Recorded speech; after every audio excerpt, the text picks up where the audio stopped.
Hello everyone. Today I'll discuss about simple equations of chapter 4. Here it is given in the book, that is a mind reading game is there, right? We have to know how to setting up an equation, right? That is, there should be an expression with a variable and there is an equal sign, right? Thus we can say that an equation is a condition on a variable. That is an equation. An equation is a condition on a variable. The word variable means something that can vary, that is change. A variable takes on different numerical values. Its value is not fixed. Variables are denoted usually by letters of the alphabet such as X, Y, Z, L, M, N, P, etc. From variables we form expressions. The expressions are formed by performing operations like addition, subtraction, multiplication and division on the variables. From x we form the expression 4x plus 5. For this first we multiplied x by 4 and then added 5 to the product. Similarly from y we formed the expression 10y minus 20. For this we multiplied by 10 and then subtracted 20 from the product. All these are examples of expressions. The value of an expression thus formed depends upon the chosen value of the variable. As we've already seen, when x is equal to 1, 4x plus 5 is equal to 9. When x is equal to 5, 4x plus 5 is 25. Similarly, when x is equal to 15, 4x plus 5 is equal to 65. And when x is equal to 0, it is 5 and so on. Equation 4.1 is a condition on the variable x. It states that the value of the expression 4x plus 5 is 65. The condition is satisfied when x is equal to 15. It is the solution to the equation 4x plus 5 is equal to 65. When x is equal to 5, 4x plus 5 is equal to 25 and not 65. Thus x is equal to 5 is not a solution to the equation. Right? Similarly, x equal to 0 is not a solution to the equation. No value of x other than 15 satisfies the condition 4x plus 5 is equal to 65.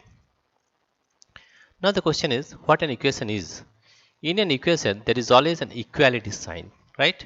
The equality sign shows that the value of the expression to the left of the sign, that is left hand side, is equal to the value of the expression to the right of the sign, that is the right hand side. In equation 4.1, the left hand side is 4x plus 5 and right hand side is 65. In equation 4.2, the left hand side is 10y minus 20 and the right hand side is 50. If there is some sign other than equality sign between the left hand side and right hand side, it is not an equation. Thus, 4x plus 5 greater than 65 is not an equation. It says that the value of 4x plus 5 is greater than 65. Similarly, 4x plus 5 is less than 65 is not an equation. It says that the value of 4x plus 5 is smaller than 65. In equation, we often find that the right hand side is a number. Just in equation 4.1, it is 65 and equation 4.2 it is 50. But this need not be always so. The right hand side of an equation may be an expression containing the variable. For example, the equation 4x plus 5 is equal to 6x minus 25 has the expression 4x plus 5 on the left and 6x minus 25 on the right of the equality sign. In short, an equation is a condition on a variable. We can say that in short, an equation is a condition on a variable. The condition is that two expressions should have equal value. Note that at least one of the two expressions must contain the variable. Also note that a simple and useful property of equations. The equation 4x plus 5 equal to 65 is the same as 65 is equal to 4x plus 5. Similarly, the equation 6x minus 25 is equal to 4x plus 5 is the same as 4x plus 5 is equal to 6x minus 25. An equation remains the same when the expressions on the left and on the right are interchanged. This property is often useful in solving equations. Right? Now we'll solve the exercises of 4.1. Dear friends, if you like this video, please subscribe, like and share. Thank you everybody for watching this video.